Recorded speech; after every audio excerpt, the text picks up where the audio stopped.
আসসালামু আলাইকুম। সন্ধে ৭টা বাংলাদেশ বেতার সিলেট সংবাদ পড়ছি শাহনাজ শিলা। আন্তর্জাতিক গুম প্রতিরোধ দিবস আজ। নিখোঁজ হওয়া মানুষদের স্মরণে এবং গুমের বিরুদ্ধে সচেতনতা গড়ে তুলতেই প্রতি বছর দিবসটি পালনের ঘোষণা দেয় জাতিসংঘ।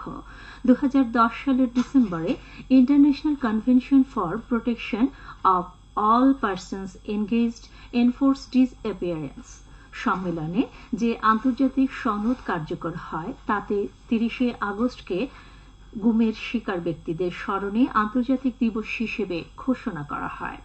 দিবসটি উপলক্ষে বিভিন্ন সংগঠন নানা কর্মসূচির আয়োজন করেছে। এদিকে গতকাল গুম বিরোধী আন্তর্জাতিক সনদে সই করেছে বাংলাদেশ। রাষ্ট্রীয় অতিথি ভবন যমুনায় অন্তর্বর্তী সরকারের উপদেষ্টা পরিষদের বৈঠকে প্রধান উপদেষ্টা ড মোহাম্মদ ইউনূস এ সনদে সই করেন। বলপূর্বক গুমের শিকারদের জন্য আন্তর্জাতিক দিবসের একদিন আগে এ সনদ সই হয়। শেখ হাসিনার ১৫ বছরের দীর্ঘ শাসন আমলে নিরাপত্তা বাহিনীর দ্বারা বলপূর্বক গুমের প্রতিটি ঘটনা তদন্তে অন্তর্বর্তী সরকার এ সপ্তাহের শুরুতে একটি কমিশনও গঠন করে।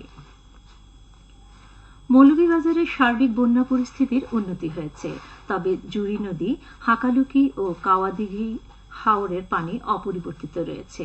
জেলা প্রশাসন জানায়, জেলার ৫টি উপজেলা এবং ৩টি পৌরসভার প্রায় ২.৫ লাখ লোক এখনও বন্যা আক্রান্ত। চলমান ৯২টি আশ্রয় কেন্দ্রে আশ্রয় গ্রহণকারী লোকসংখ্যা প্রায় ৬,৫০০। উপদ্রুত এলাকায় ৭৪টি মেডিকেল টিম কাজ করছে। তাছাড়া বিভিন্ন রাজনৈতিক দল, পেশাজীবী ও সামাজিক সংগঠন, বৈষম্য বিরোধী শিক্ষার্থী এবং সেনাবাহিনী পানিবন্দী লোকজনকে উদ্ধার এবং ত্রাণ সামগ্রী বিতরণ করছেন। সেনাবাহিনীর নিজস্ব তত্ত্বাবধানে ১১টি অস্থায়ী ক্যাম্পের মাধ্যমে বন্যার্তদের মধ্যে স্বাস্থ্য সেবা প্রদান করা হচ্ছে। জেলা প্রাণী সম্পদ অধিদপ্তর জানায়, জেলায় ক্ষতিগ্রস্ত চাষী ও খামারির সংখ্যা প্রায় ২,০০০। বন্যায় জেলায় এখনো পর্যন্ত ৪,৫০০-এর বেশি গবাদি পশুর মৃত্যু এবং ২৮০ মেট্রিক টন খড়, ৬,০৬৫ মেট্রিক টন দানাদার খাদ্য, ৩,০০০ হেক্টর জমির ঘাস বিনষ্ট হয়েছে। ক্ষয়ক্ষতির পরিমাণ প্রায় ৯ কোটি টাকা। এদিকে সাম্প্রতিক টানা বৃষ্টি এবং উজান থেকে নেমে আসা পাহাড়ি ঢলের পানিতে ধলাই নদীর প্রতিরক্ষা বাঁধের একাধিক স্থানে ভাঙনের ফলে জেলার কমলগঞ্জে দেখা দেওয়া ভয়াবহ বন্যায় সবচেয়ে বেশি ক্ষতিগ্রস্ত হয়েছে কৃষি খাত।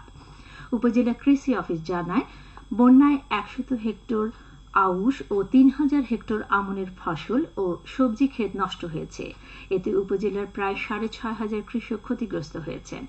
এছাড়া কমলগঞ্জ সদর ইউনিয়নের ছাইয়াখালী হাওর, পতনুসার ইউনিয়নের কেওলার হাওর এলাকা সবচেয়ে নিচু হওয়ায় ও বন্যার পানি স্থায়ী হওয়ায় সেখানকার কৃষক সবচেয়ে বেশি ক্ষতিগ্রস্ত হয়েছেন।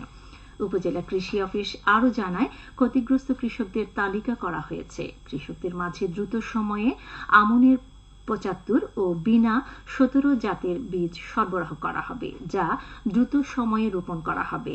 এতে কিছুটা হলেও কৃষকদের ক্ষতি পুষিয়ে নিতে পারবেন।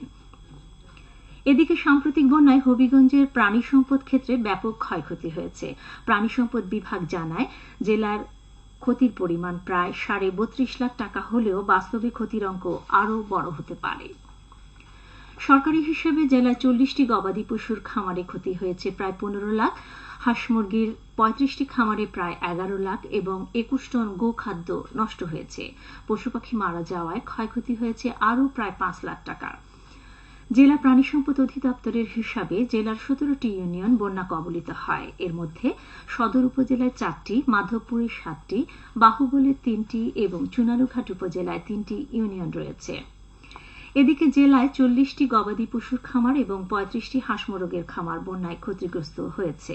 বন্যা আক্রান্ত উপজেলাগুলো থেকে ক্ষয়ক্ষতির তথ্য জোগাড় করে প্রতিবেদন পাঠানো হয়েছে। তবে ক্ষতিগ্রস্ত খামারিদের বন্যা মোকাবেলায় সঠিক পরামর্শ ও ভ্যাকসিন সহায়তা দেওয়া হয়েছে। এদিকে পানি উন্নয়ন বোর্ড জানায়, হাকালুকি ও কাওয়াদিঘি হাওরের পানি স্থিতিশীল রয়েছে। জুড়ি উপজেলার ভবানীপুরে জুড়ি নদীর পানি বিপদসীমার ১২৮ সেন্টিমিটারের উপর দিয়ে প্রবাহিত হচ্ছে। মৌলভীবাজারের রাজনগর উপজেলার মাওলানা মোফাজ্জল হোসেন মহিলা ডিগ্রি কলেজের একাডেমিক ভবনের নির্মাণ কাজ এগিয়ে চলেছে। এতে ব্যয় হচ্ছে প্রায় ২ কোটি টাকা। ইতোমধ্যে 60% কাজ শেষ হয়েছে, বাকি কাজ আগামী ডিসেম্বরের মধ্যে শেষ হবে বলে আশা করা যাচ্ছে। ভবনটি নির্মিত হলে শিক্ষার্থীদের পাঠদান সহ অন্যান্য সুযোগ সুবিধা বৃদ্ধি পাবে।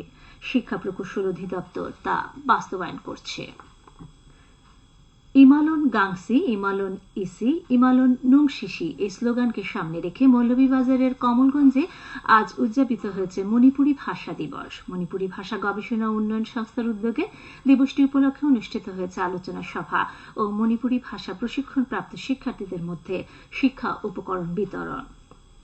উপজেলার আদমপুর ইউনিয়নের নয়াপত্তন গ্রামে মণিপুরী কালচারাল একাডেমিতে এসব কর্মসূচির আয়োজন করা হয়। খেলার খবর, ক্রিকেট। জাতীয় মহিলা ক্রিকেট লিগে পয়েন্ট হারিয়েছে সিলেট বিভাগীয় দল। আজ তারা 6 রানে রংপুর বিভাগীয় দলের কাছে পরাজিত হয়। রাজশাহীর বিটিসিএ গ্রাউন্ডে প্রথমে ব্যাট করে রংপুর 20 ওভারে 8 উইকেট হারিয়ে 129 রান করে। জবাবে 123 রানে গুটিয়ে যায় সিলেট। আগামীকাল একই মাঠে সিলেট বিভাগীয় দল মুখোমুখি হবে খুলনা বিভাগীয় দলের। সবশেষে আবহাওয়া। রাত 1টা পর্যন্ত পূর্বাভাসে বলা হয়েছে সিলেট ও পার্শ্ববর্তী এলাকার জন্য কোনো সতর্কবাণী নেই এবং কোনো সংকেত দেখাতে হবে না। আর সিলেটের সর্বোচ্চ তাপমাত্রা ছিল 34.5 ডিগ্রি এবং সর্বনিম্ন 26.5 ডিগ্রি সেলসিয়াস। বাতাসে আর্দ্রতা ছিল সকালে 73 এবং সন্ধ্যায় 77%। আগামীকাল সিলেটে সূর্যোদয় হবে ভোর 5টা 33 এবং অস্ত যাবে সন্ধে 6টা11। সংবাদ শেষ হলো। আমাদের পরবর্তী স্থানীয় সংবাদ প্রচারিত হবে আগামীকাল সকাল 8টা 10। আল্লাহ হাফেজ।